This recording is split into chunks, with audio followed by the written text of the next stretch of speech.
නවවෙනි ශ්‍රේණිය විද්‍යාව අපේ නවවෙනි පාඩම පරිණාමික ක්‍රියාවලිය. අපි දරුවනේ දැන් නවවෙනි පාඩම දක්වා ඇවිත් තියෙනවා. එක පාඩමක් අපි කරලා නැහැ.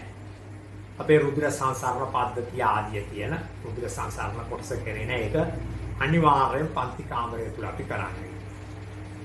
අපේ පළවෙනි පොත ඉවර වෙන්නයි යන්නේ. සෙකන්ඩ් ටර්ම් එක සඳහා අපේ දෙවෙනි පොතේ තව පාඩම් 3ක් විතර අපි කරන්නට ඕන. අපි ඒකත් කරමු.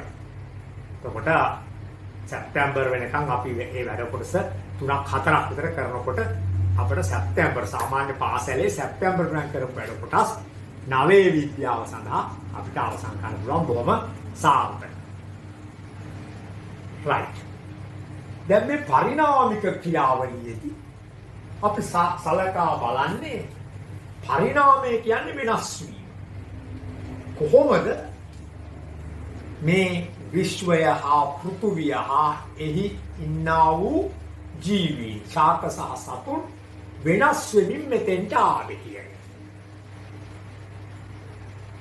පරිණාමික ක්‍රියාවලියේදී අපි මුලින් සලකා බලන්නට හදන්නේ ජීවයේ සම්භවය.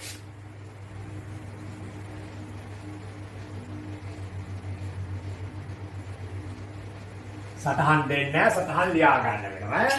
පරිණාමික ක්‍රියාවලිය කියන්නේ කොහොමද මේ අපේ විශ්වය පෘථුවිය හා එහි සිටින ශාක හා සතුන් ක්‍රමයෙන් වෙනස් වෙමින් අද ඉන්න තැනට ආවේ. ඒක තමයි පරිණාමික ක්‍රියාවලිය. ඒ සඳහා අපි මුලින්ම ජීවයේ සම්භවය.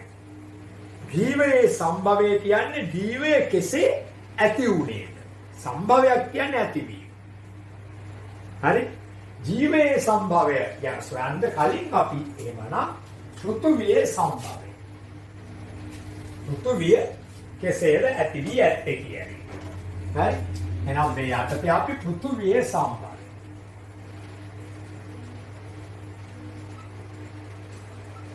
පෘථුවියේ සම්භවය. පෘථිවිය බිහි වූ ආකාරය තමයි පෘථිවියේ සම්භවය. දැන් මේ පෘථිවියේ සම්භවය වගේ එකක් කෙසේද මේක අරමුණේ පෘථිවිය කෙනෙක් කොහොමද ඇති වුණේ කියන එක විද්‍යාත්මකව පහදන්න පරීක්ෂණාත්මකව බෑ. කොහොමත් අපේ මේ විද්‍යාව පදනම් වී තියෙනවා ක්‍රමෝපායන් දෙකකට. එකක් නියමයක්. අනිත් එක වාදයක්. දැන් අපි ඊටාම කෙටියෙන් ගත්තොත් දැනට දන්න විදිහට ඩෝල්ටන්ගේ පරමාණුක වාදය. ඒක මේ ලෝකේ සෑම පදාර්ථයක්ම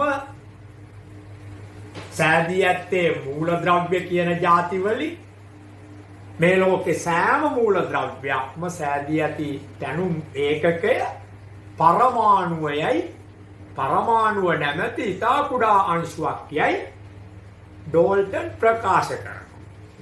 ඩෝල්ටන් පරීක්ෂණ ගණනාවක් කරලා හැබැයි පරමාණුවක් දකින්න නැතුව ඉස්සරහට හිතනවා පරමාණුවක් කියලා දෙයකින් තමයි සෑදී තියෙන්නේ. ඒතකොට ඒක වාදයක්. ඒක පරීක්ෂණ වලින් ඔප්පු කළ හැකි දෙයක් නෙවෙයි. ඒක කියපු දෙයක් කෙනෙක්. නිකන් කෙනෙක් නෙවෙයි පරීක්ෂණාත්මකව ඉදිරියට සිතා බලා කියපු දෙයක්.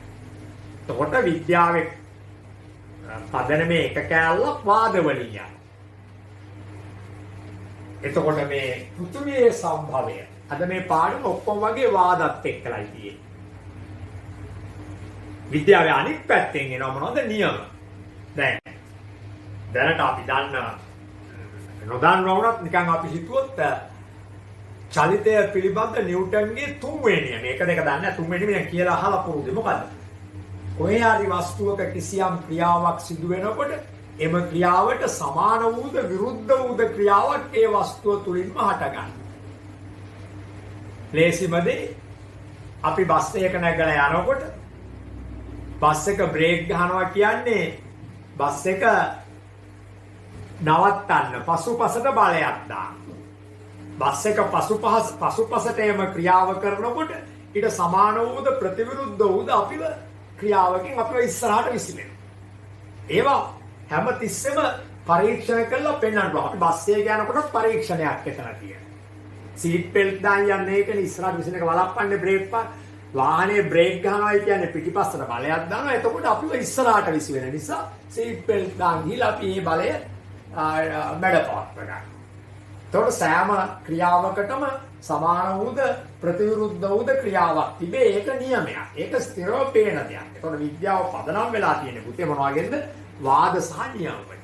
ඉතින් පෘථිවියේ සම්භවය පිළිබඳ පළවෙනි වාදය තමයි නෙබියුලා වාදය. නෙබියුලා වාදය.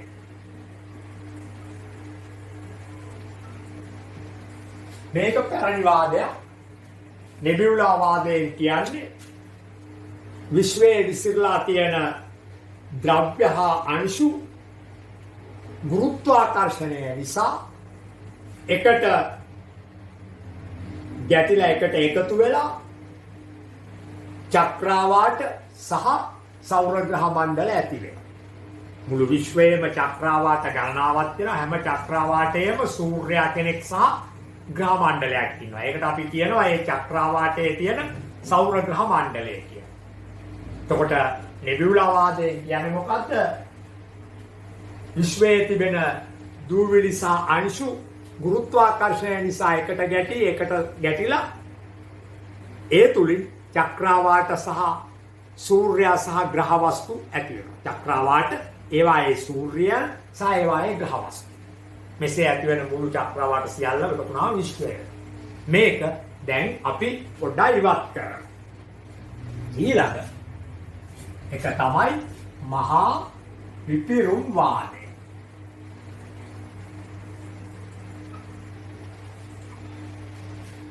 එතකොට පෘථිවියේ සම්භවය ගැන කතා කරන අපි දෙවනුව කතා කරනවා මොකද්ද? මහා පිපිරුම් වාදය. අපි සලකනවා මහා ශක්තියක් තිබිලා මේ විශ්වයේ අධික ශක්තියක යුක්තයි.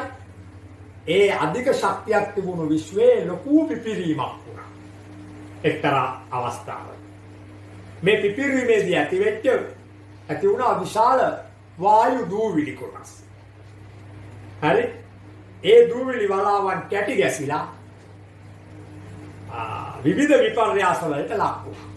එහෙම විවිධ විපර්යාස වලට ලක් වෙලා අර දූවිලි වලාවන් කැටි ගහිලා ඒ කැටි ගහිච්ච දූවිලි වලාවන් විවිධ විපර්යාස වලට ලක් වෙලා චක්‍රාවාට බිහි වුණා. එවැනි චක්‍රාවාටයක් තමයි අපේ චක්‍රාවාටය ක්ෂීරපතය කියන එක. එවැනි චක්‍රාවාටයක් තමයි අපේ චක්‍රාවාටයේ ක්ෂීරපතය කියන එක. එය තුල අපේ සූර්යයා සහ අපේ ග්‍රහ ලෝක හේවත් අපේ සෞර ග්‍රහ මණ්ඩලය පෘථිවිය ඇතුළු සෞර ග්‍රහ මණ්ඩලය බිහි වුණා ක්ෂීරපතය කියන චක්‍රාවාටය තුල. හරි? එතකොට ඔනෝක තමයි අපි අදට විශ්වාස කරන පෘථිවියේ සම්භවය යටතේ අපි විශ්වාස කරන්නේ මහා පිපිරුම් වාදය. අපි සලකනවා මේ විශ්වය මහා ශක්ති සහිත එකක්. ඒකේ ලොකු පිපිරීමක් සිදු වුණා. ඒ පිපිරීමෙන් දූවිලි සහ වායු අංශු අතිවිශාල ප්‍රමාණයක් නිකුත් වුණා. ඒ දූවිලි වලාවන් කැටි ගැසීමට හා විවිධ විපර්යාස වලට ලක් වෙලා චක්‍රාවාට හැදුණා. එසේ හැදුණු චක්‍රාවාටයක් තමයි අපේ චක්‍රාවාටය. ඒවත් ක්ෂීරපතය. ඒ ක්ෂීරපතය කියන අපේ චක්‍රාවාටය තුල අපේ සෞර ග්‍රහ මණ්ඩලය පෘථිවිය ඇතුළු අපේ සෞර ග්‍රහ මණ්ඩලය බිහි වුණා. රයිට්? එතකොට නෙබියුලා වාදය අපි ඉවත් කරලා මහා පිපිරුම් වාදය අපි තියාගන්න.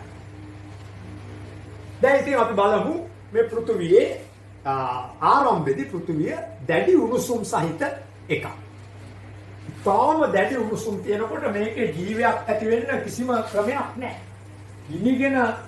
ගිනියම් වී ඇති ග්‍රහ වස්තුව. ඊට පස්සේ මේකේ යමහල්ලෙම ගිනි කඳු ක්‍රියාකාරීත්වය ඇති වුණා. ගිනි කඳු පිපිරීම ඇති වුණා. හරි? එහෙම පිපිරලා ටික මේක සීතල වුණා. දිගු කාලයක. ඊට පස්සේ ඝනත්වය වැඩි. වාෂ්පශීලී බව ඉතාම අඩු, ඝනත්වය හයිය බව වැඩි. ලෝහ වලින් පෘථිවියේ හරය. පෘථිවියේ මැද තියෙන හරය ඉතාම දැඩි ඝනත්වය ඇති, වාෂ්පශීලී බව අඩු ලෝහ වලින් නිර්මාණය වුණා මේ පෘථිවියේ හරය. අතරවල අපි දන්නවා පෘථිවියේ හරය ඒ විදිහටම ඉතාම දැඩි, වාෂ්පශීලී බව අඩු, ඝනත්වය වැඩි ලෝහ වලින් තමයි නිර්මිත වෙලා තියෙන්නේ. ඊළඟට මේ පෘථිවියේ වටේ තියෙන මේ පෘථිවි කබල නිර්මාණය වුණා සිලිකා. සිලිකා කියන්නේ සිලිකන් ඩයොක්සයිඩ් කියන සංයෝගය. Silicon dioxide.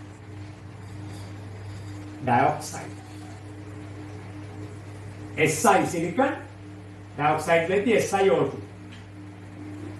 දැන් සිලිකා වැලි කියන්නේ මේ සුදු වැල්ල ප්‍රදේශයේ වැලි වලට ඇයි ඒක පෘථිවි කබලේ තියෙන. පෘථිවි කබල සහල්ු සිලිකාමය පාෂාණ. සිලිකන් ඩයොක්සයිඩ් සහිත සිලිකාමය පාෂාණ වලින් සමන්විත වෙච්ච බව තමයි අපි තීරණය කරන්නේ. එතකොට පෘථිවිය ආරම්භයේදී අධික උෂ්ණත්වයේ සහිත වස්තුව කිසිම ජීවියෙක් නැහැ. පසුව එහි යමහල් පිපිරලා ගිනි කඳු පිපිරලා ක්‍රමක්‍රමයෙන් ඉතාදීව කාලයකදී මේක සිසිලණය වෙනවා. එහෙම සිසිලණය වෙද්දී ඝනත්වය ඉතාම වැඩි, වාෂ්ප ද්‍රව ගතිය අඩු, හයිය ලෝහ වලින් පෘථිවියේ හරය ඇති වෙලා සිලිකාමය පාෂාණ වලින් පෘථිවි කබල නිර්මාණය වුණා කියලා අපි සලකනවා. එතකොට පෘථිවිය මත තිබූ විවිධ මූලද්‍රව්‍ය, දැන් මේ පෘථිවියේ තියෙන සිලිකා, මේ ඇතුලේ තියෙන ඝනත්වය වැඩි ලෝහ, ඔය කෙනෙක් ප්‍රතික්‍රියා කරලා විශේෂයෙන්ම කාබන් ඩයොක්සයිඩ් වායු, ඒ වගේම මීතේන් වායු CH4, දැන් මේ වගුරු බිම් වලින් පිට වෙන්නේ, කුඹුරු ගාවින් පිට වෙන්නේ, මඩගඳ තියෙන්නේ, අපි ජීව වායුව කියලා කියන්නේ. අපිට ලිප්පත්තු ගන්න පුළුවන්. සමහර ගෙවල් වල සහ ඔය ගොවිපළවල් වල හදනවා ජීව වායුව. ඔය ගොම පිදුරු ආදී දේවල් පල් කරලා ජීව වායු ජනක හදලා තියෙනවා. ඒවයි ජීව වායුව අරගෙන තමයි මේ ගොවිපළේ බොහෝ කාර්ය සිදු කරන්නේ. එතකොට කාබන් ඩයොක්සයිඩ්, ජීව වායුව හේවත් මීතේන් නැත්නම් මෙතේන් කියනවා. Methane, hydrogen sulfide H2S, hydrogen sulfide වගේ වායුන් හැදුණා. දැන් මොකද වුනේ? පෘථිවියේ තිබෙන මූලද්‍රව්‍ය අතර එකිනෙක සිදුවන අන්තර් ක්‍රියා නිසා කාබන් ඩයොක්සයිඩ්, මීතේන් සහ හයිඩ්‍රජන් සල්ෆයිඩ් වැනි වායු පෘථිවි වායු ගෝලයක් ටික නිර්මාණය වෙනවා. ඉතා වැදගත් දේ ඔක්සිජන් නැහැ. කොහොමද කියන්නේ? ඔක්සිජන් නැත්නම් ජීවයක් හිටින්න බෑ. හරි? එතකොට නොහොම ඔක්සිජන් නොතිබීම සුවිශේෂ කරුණක් මතක තියාගන්න. ඉතින් දැන් අපි කතා කරා මේ පෘථිවිය අධික තාපයෙන් යුක්තයි. ඒ වෙලාවේ මේ අධික තාපය නිසා එම අධික තාපය තිබිච්ච අවස්ථාවේ ඉඳලා දිගටම පෘථිවියේ තිබුණු ජලය ඔක්කොම වාෂ්ප වෙලා ගියා.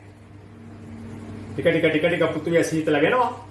අර වාෂ්පීකරණය නිසා තාපය ඉවත් වෙලා. එහෙම පෘථිවියේ තිබුණු ඔක්කොම ජලය වාෂ්ප වෙලා දැන් මේ බලන්න. වෙන පෘථිවියේ තිබුණු ජලය ඔක්කොම වාෂ්ප වෙනවා. ජලය වාෂ්ප වෙනවා මේ. දැන් මේකේ තියෙන මොනවද? කාබන් ඩයොක්සයිඩ්, මීතේන් සහ හයිඩ්‍රජන් සල්ෆයිඩ්. මේ ජලය වාෂ්ප වෙලා වලාකුළු ඇති වුණා. අවුරුදු ගානක ක්‍රියාවක්. හරි? වලාකුළු ඇති වුණා. මේ වලාකුළු ටික සීතල වෙලා දිය පිළිති බවට පත් වුණා. වලාකුළු සීතල වෙලා දිය බිඳිති බවට පත් වුණා. අධික තාපයක් සහිත පෘථුවියේ තාපය නිසා පෘථුවිය මත තිබූ සියලු ජලය වාෂ්ප වෙනවා. දැන් පෘථුවිය සීතල වෙනවා. සීතල වෙද්දී මධ්‍ය හැදෙනවා ඝනත්වය වැඩි ලෝහ වලින්. වටේ කබල හැදෙනවා සිලිකාමය පාෂාණ වලින්. එතකොට මේකේ තියෙන ලෝහ මේ කොටස් ප්‍රතික්‍රියා කරලා කාබන් ඩයොක්සයිඩ්, මීතේන් සහ හයිඩ්‍රජන් සල්ෆයිඩ් වැනි වායු ගෝලයක් හැදෙනවා. ඉතා වැදගත් වූ සුවිශේෂ දේ තමයි ආරම්භයේ ඔක්සිජන් නැහැ. එහෙනම් ජීවයක් ඇති වෙන්න බෑ. දැන් මේ වාෂ්ප ගිහිල්ලා මොකද වෙන්නේ? වලාකුළු බවට පත් වෙනවා. හරි මම මේක මතක පරිණාමීය ක්‍රියාවලිය. වලාකුළු බවට පත් වෙනවා. මේ වලාකුළු කැටි වෙලා වලාකුළු හැදලා ඒවා දිය බිඳිති බවට පත් වෙලා ඉන්පස්සේ මහා කාලය අවුරුදු ගාණක් වැස්සක් වයි. මුරුගසන් වර්ෂාව කියලා කියන්නේ අපේ ඒ තමයි ඒ වැස්ස. බෞද්ධ සාහිත්‍යයේ තියෙනවා මුරුගසන් වර්ෂාව. බෞද්ධ සාහිත්‍යය මතක් වුන නිසා මේ වෙලාවට ඔයාලට එක දෙයක් මතක් කරන්න. මේ ජීවයේ සම්භවය හා පෘථුවියේ සම්භවය ලෝකේ තියෙන ආගම් රසක් තිබුණත් ඒවායෙන් විස්තර කරපු එකක්වත් මේවත් ගැලපෙන්නේ නැහැ. බුදුන් වහන්සේ දේශනා කරපු ධර්මයේ හරියටම මේ ජීවයේ සම්භවය සහ පෘථුවියේ සම්භවය සහ මේ කතා කරන පරිණාමික ක්‍රියාවලිය හරියටම ඉතාම හොඳ පැහැදිලි කිරීමක් ලෙස දක්වලා තියෙනවා. මේක බුද්ධ ධර්මයේ හැමදේම මේ මුරුගසන් වැස්ස තමයි අපි දැන් මේ කතා කරන්නේ. වසර ගානක් තිස්සේ වැහපු වැස්ස. හරි ඒ වැස්ස වහනකොට පෘථුවියේ තිබුණු පහත් තැන් ඔක්කොගෙම ජලය පිරෙනවා.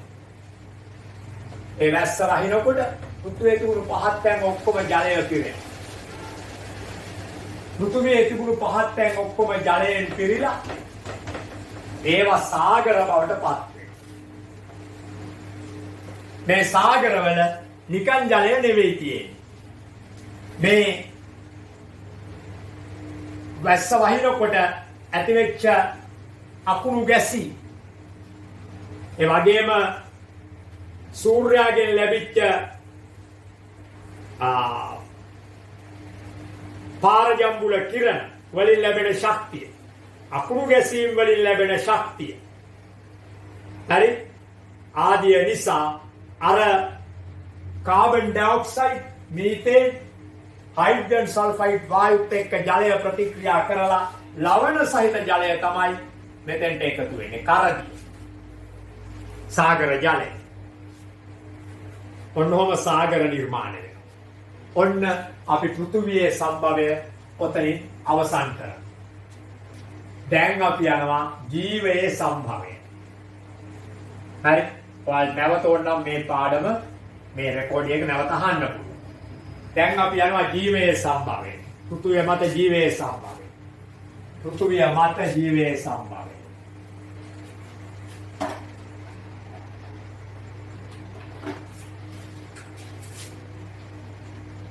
පෘථුවිය මත ජීවයේ සම්භවය. හරි. එතකොට දැන් බලන්න.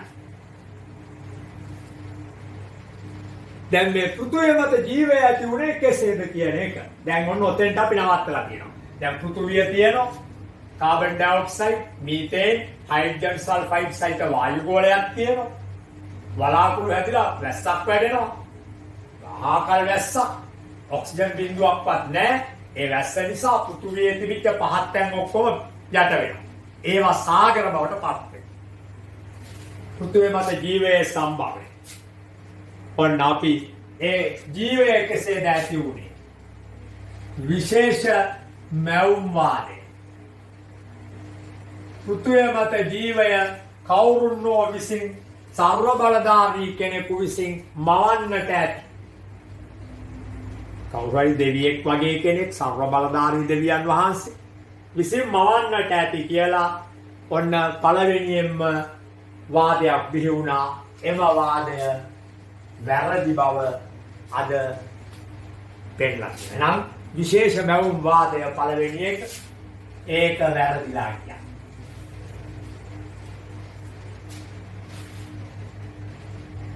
දෙවෙනි ස්වයං සිද්ධි ජනනවාදය. ස්වයං සිද්ධි ජනන වාදය. දැන් මේවා තේරෙනවා ළමයිට. විශේෂ මැවුම් කියන්නේ කවුරු හරි විශේෂඥයෙක් ඇවිල්ලා. ඒ කියන්නේ සර්ව බලධාරී. සියලු දේ කළ හැකි. දෙවියන් වහන්සේට සියලු දේ කළ හැකි කියලා වගේ. අන්න මවට. ඒක බොරු බව දැන් තේරෙලා තියෙන එක. අයින් කරනවා. ස්වයං සිද්ධි ජනනවාදය. ජීවීන් ඉබේ හට ගන්නවා. කොහොමද? රෙදි කෑලි වලින් මීයා. රෙදි කෑලි ගොඩවල් වලින් ඔන්න මීයා පැනලා දුවනවා. මීයා. ලී දිරාපත් වන ලෑලි වලින් බුල්ලා.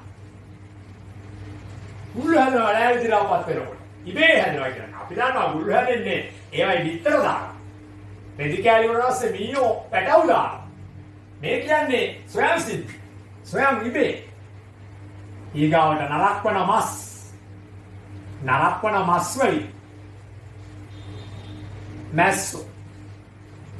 මැස්සා. ඉහළ පණුව හැදිලා. අපි දන්නවා ඉහළ පණුව හැදෙන්නේ මැස්සෝ විතර දානවා මස්ලා. ඒ නිසා මේ ස්වයං සිද්ධි ජනනවාදය බොරු බවට ලුවී පාස්චර් කියන විද්‍යාඥයා ඔප්පු කළා පරීක්ෂණාත්මක. ස්වයං සිද්ධි ජනනවාදය බොරු බව ලුවී පාස්චර් විසින් ඔප්පු කළා. ලුවී පාස්චර් මේක ඔප්පු කළේ මෙන්න මෙහෙමයි. ලුවී පාස්චර් ඔප්පු කළේ මෙහෙමයි. ජීවාණු හරණය කරපු ෆ්ලාස්කු වල ෆ්ලාස්කු දෙකක් රත් කරලා ජීවාණු හරණය කරපු ද්‍රව මේක සීල් කරලා තිබ්බා. මේකේ කට විවෘත කරලා තිබ්බා.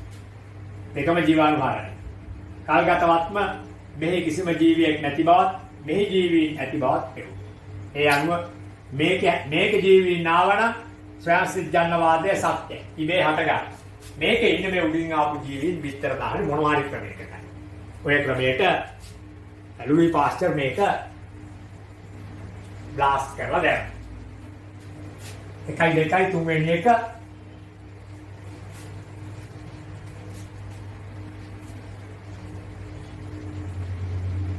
කොස්මොසොයිඩ් වාදය. 3 වෙනි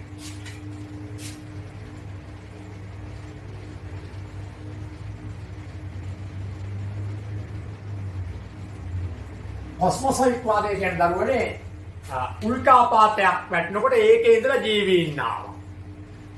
එහෙම නැත්නම් මොකක් හරි ග්‍රහලෝකයකින් අදහුත් කියන්නේ අඟහරුවකින් එක්කෙනෙක් කුරුමිට්ටෙක් දිව අර පිටිපස්සේ වෙලා දිගේ කියලා බලලා.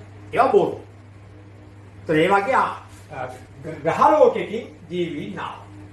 උල්කාපාතයකින් ජීවීන් ආවා. ඒකත් බොරු. අද අපිට නිවැරදි බව පේන වාදය තමයි ජෛව රසායනික පරිණාම වාදය. මෙන්න මේක. ජෛව රසායනික පරිණාම වාදය. ජීව රසායනික ක්‍රියා නිසා පරිණාම වෙච්ච ක්‍රමයෙන් වෙනස් වෙච්ච වාදය. මේක අපි පිළිගැනීමට සාක්ෂි ඇත. ජෛව රසායනික පරිණාම වාදය. එතකොට දැන් අපිට මතකයි පෘථුවිය මත ගිනි කඳු පිපිරීම වලින් ශක්තිය නිකුත් වුණා. අකුණු බැහිම් වලින් ශක්තිය නිකුත් වුණා. සූර්යාගේ පාරජම්බුල කිරණ වලින් ශක්තිය නිකුත් වුණා. ඒ ශක්තිය අරගෙන විවිධ ලවණ වර්ග සහිත ජලය සාගරවල පිරුණා. හරිද? ඒක අපිට දැන් පැහැදිලි. සාගරවල ඔය ජලය ඇති වුණා. එතකොට මේ ජීවය සෑදීමට අවශ්‍ය අමුද්‍රව්‍ය ඔය වැසි ජලයේ දියවි සාගරවලට එකතු වුණා ඔය ක්‍රියාදාමයන් හරහා. අකුණු ගැසීම්, ගිනි කඳු පිපිරීම, සූර්යාගේ පාරජම්බුල කිරණ එක මිනිසාට අහිතකයි. නමුත් හොඳ ශක්තියක් කරලා ඒ ශක්තියත් එක්කලා මෙම වායු ගෝලයේ වායුන් ක්‍රියා කරලා මේ ඇතිවෙච්ච සාගර ඔය සාගර තුල ජීවය ඇතිවීමට සෑදීමට අවශ්‍ය අමුද්‍රව්‍ය වැසි ජලයේ දිය වෙනවා. ජීවය සෑදීමට මම ඔක්සිජන් නැත කියන එක කරනවා. ජීවය සෑදීමට අවශ්‍ය අමුද්‍රව්‍ය ඔය සාගරවල දිය වුණා. සාගරවල දිය වෙච්චි මේ මිශ්‍රණය අපි ජීවය සෑදීමට අවශ්‍ය අමුද්‍රව්‍ය මිශ්‍රණයට අපි ලස්සන නමක් දෙනවා ආදි සූපය. තරණිම සුප් එක. ඕකේ ජීවය සෑදෙන්න අවශ්‍ය කරන අමුද්‍රව්‍ය තිබුණා. හරි? එතකොට මුල්ම ජීවි ප්‍රාග්සෛලය ජෛව රසායනික ප්‍රතික්‍රියාවක ප්‍රතිඵලයක් විදිහට තේරුණානේ? ජෛව රසායනික ප්‍රතික්‍රියාවක ප්‍රතිඵලයක් විදිහට ප්‍රාග්සෛලය මුල්ම ජීවි ප්‍රාග්සෛලය ඔය ආදි සූපය තුල තුල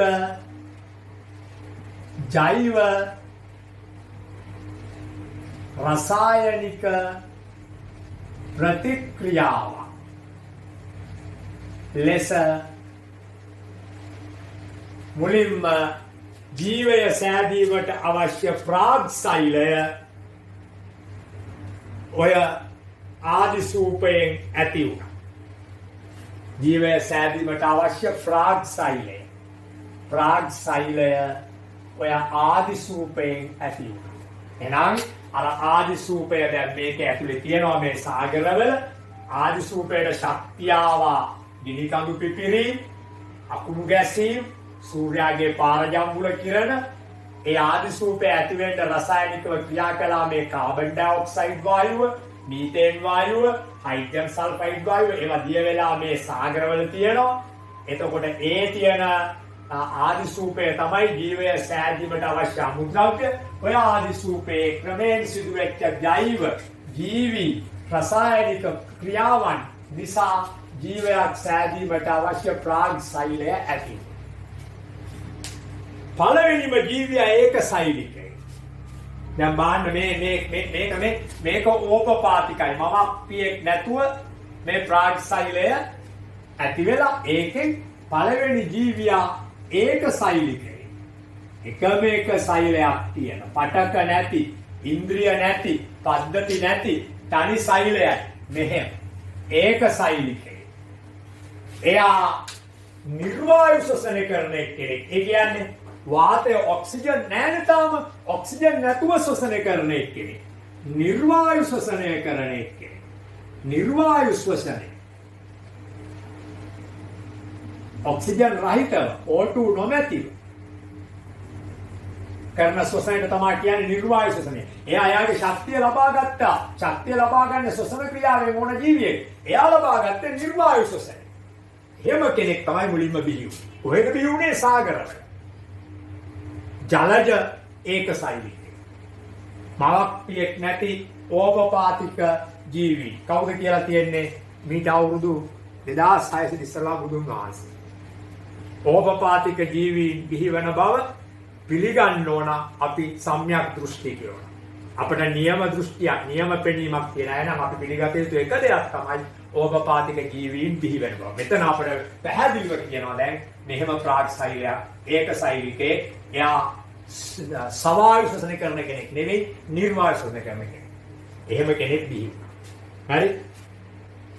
ඒ වගේම මෙයා විෂම පෝෂිකේ. ඒ කියන්නේ ශාක විතරක් නෙවෙයි, සතුන් විතරක් නෙවෙයි, සියලු දේ විෂම පෝෂිකේ. විෂම පෝෂි. හරි? එතකොට දැන් මේ සඳහා මේ පරීක්ෂණය මේ කතන්දරේ කියලා තියෙන්නේ හැල්ඩේන් සහ මේ කතාව කියලා තියෙන්නේ හැල්ඩේන් සහ ඔපාරින් විසින් ඒක තහවුරු කරනවා ස්ටැන්ලි මිලර් පසු කාලේ. හැල්ඩේන් සහ ඔපාරින් විසින් කියපු මේ කතන්දරේ මේ ජීවය පිළිබඳව තහවුරු කරනවා ස්ටැන්ලි මිලර් විසින්.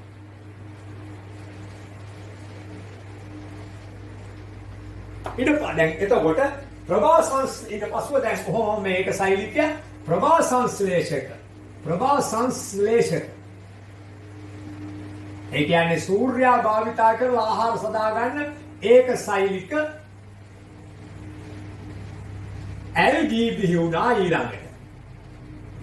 එරානේ එතකොට මේ ඒක සෛලිකයා විෂම පෝෂිකේ එතකොට ඊට පස්සේ පෘථිවියේ මුල්ම ජීවී ආකාරය සරලතම ඒක සෛලික බැක්ටීරියාවක් ලෙස සැලකේ. ඒ තමයි මෙයා. පසුව මුල්ම ප්‍රභා සංශ්ලේෂක ජීවීන් ලෙස ඒක සෛලික ඇල්ගී අන්න ප්‍රභා සංශ්ලේෂණය කරද්දී අපට ඕන කරන ඔක්සිජන් මේ වායු ගෝලයට අර ඒක සෛලික ඇල්ගී ප්‍රභා සංශ්ලේෂණය කරද්දී අපට ඕන කරන ඔක්සිජන් වායු ගෝලයට නිකුත් වෙන්න පටන් ගන්නවා. හරි?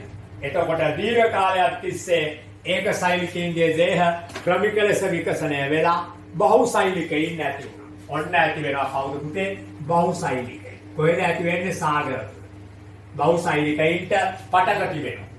සෛල ගොඩක්නේ. මේ වගේ නෙවෙයිනේ. පටගති වෙනවා. ඉන්ද්‍රිය තියෙනවා. පද්ධති තිබෙනවා. පටක, ඉන්ද්‍රිය සහ පද්ධති තිබෙනවා. හරි? ඔන්න බහුසෛලිකයින් නැති වෙනවා. හරි? ඊට පස්සේ බහුසෛලිකයින් නැති වෙනවා. ක්‍රමික පද්ධති ආදී ඇති වෙනවා. හරි ඔය විදිහට. ආරම්භක බහුසෛලිකයෝ තමයි කවුද? නිඩාරියාව. ඒ වගේම ඇනලීඩාව සහ ආත්‍රපෝඩා. ආරම්භක බහුසෛලිකයින් තමයි නිඩාරියාව. අපෘෂ්ඨ වංශිකයි මේගොල්ලෝ. පොදු වැටයක් නැති. අපෘෂ්ඨ වංශික ඇති. හරි? ආරම්භක බහුසෛලිකව විදියට. මුල්ම පෘෂ්ඨවංශිකව ඇති වෙනවා මත්ස්‍ය. ඔන්න මේක ඇති වෙනවා මත්ස්‍ය මුල්ම කොඳුයට තියෙන. මත්ස්‍ය. ඊට පස්සේ උභයජීවීන් නැති වෙනවා. දියේ ගොඩක් ඉන්න පුළුවන්. ඒ උභයජීවීන් ක්‍රමයෙන් එළියට පැනලා භෞමික පරිසරයට එනවා. උභයජීවී කොඳුරටයක් තියෙන අය. දැන් පෘෂ්ඨවංශිකයෝ. පළවෙනි පෘෂ්ඨවංශිකයා මත්ස්‍ය. ඉන්පසු උභයජීවී. අර උභයජීවීන් ක්‍රමයෙන් විකසනය වෙලා උරගයින් හැදෙනවා. උරගයින් භෞමික පරිසරයේ ඉතා හොඳින් ජීවත් වෙනවා. අවසාන වශයෙන් පෘෂ්ඨවංශිකයින් ලෙස කොඳුරටයක් තියෙන අය ලෙස පක්ෂීන් සහ ක්ෂීරපායින් ඇති වෙනවා. ඒ ක්ෂීරපායින් තමයි ඉන්පසුව මානවය ඇති කරන්නේ. දැන් මේ පෘථුවිය ආරම්භිලා වසර බිලියන 4.5ක් වෙනවා. පෘථුවියේ ජීවය ඇති වෙලා වසර බිලියන 3.5ක් වෙනවා. පෘථුවිය ඇති වෙලා වසර බිලියන 0.9 බිලියනයකට. වසර බිලියන 4.5ක් වෙනවා. පෘථුවියේ ජීවය ඇති වෙලා වසර බිලියන 3.5ක් වෙනවා. මානවය ඇති වෙලා අවුරුදු මිලියන 0.6 වෙනවා. නූතන මානවය ඇති වෙලා අපි වගේ අය වසර මිලියන 5ක් පමණ වෙනවායි කියලා අපි සලකනවා. මොනෝම තමයි අපි මේ පෘථුවියේ සම්භවයත් පෘථුවිය මත ජීවයේ සම්භවයත් සාකච්ඡා කරන්නේ. පරිණාමික ක්‍රියාවලියේ පෘථුවියේ සම්භවය හා පෘථුවිය මත ජීවයේ සම්භවය අපි මෙතනින් අවසන් කරනවා. ඉන්පසු අපි පරිණාමික ක්‍රියාවලියේ පරිණාමය කියන කොටස වෙනම පාඩමක් වශයෙන්. අද ඉඳලා අපි හිතන් ඉන්නේ කරන්න කුඩා කොටස් පාඩම් වල. ඒතර ඔයාලට මේවා ග්‍රහණය කිරීම පහසු. වෙනම පාඩමක් වශයෙන් අපි මේ කොටස කරන්න බලාපොරොත්තු වෙන පරිණාමය. ඉතින් ඔන්න අපි එහෙමනම් දැන් මේ පෘථුවිය මත පෘථුවියේ සම්භවය සහ ජීවයේ සම්භවය අවසන් කරනවා.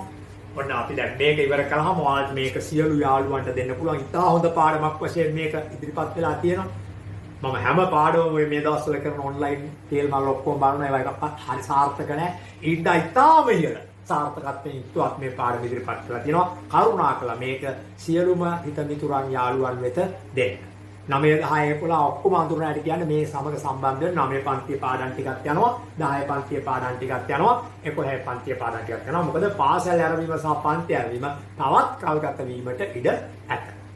හරි රයිට් එහෙනම් අපි අද කොහොම අවසන් කරමු